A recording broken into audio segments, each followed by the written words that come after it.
This is Ishan, who came here, and he's from India. He came to Australia to study architecture. When he first arrived, everything was new. His first day on campus was overwhelming, but that seems like a long time ago. He's now more settled and confident.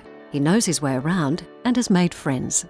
I have a part-time job to pay my rent and to cover my living expenses while I'm studying here.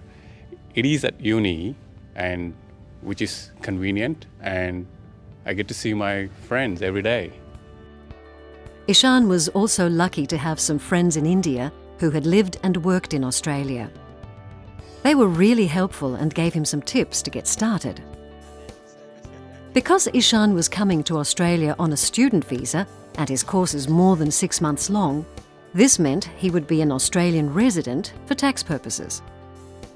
So one of the first things he did was to get himself a tax file number, or TFN, by completing a TFN application or inquiry for individuals form online.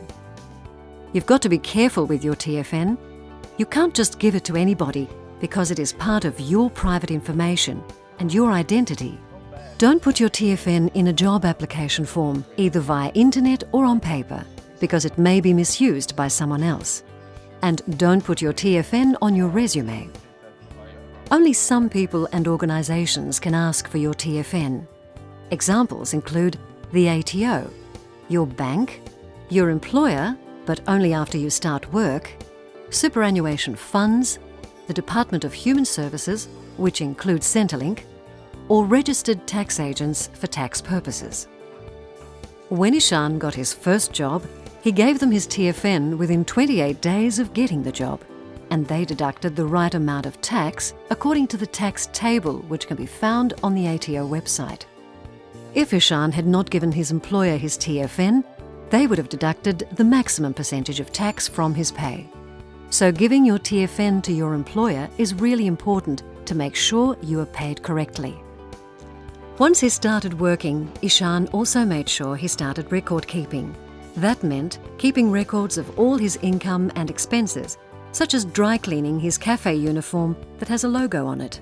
So now he has records of everything he spends that relates to his work, as he may be able to claim the costs as tax deductions.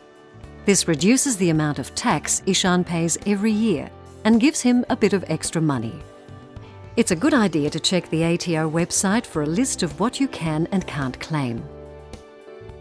Social media makes it easier too. He follows ATO on Twitter, has liked ATO's Facebook page, and watched the ATO's YouTube videos that are relevant to him.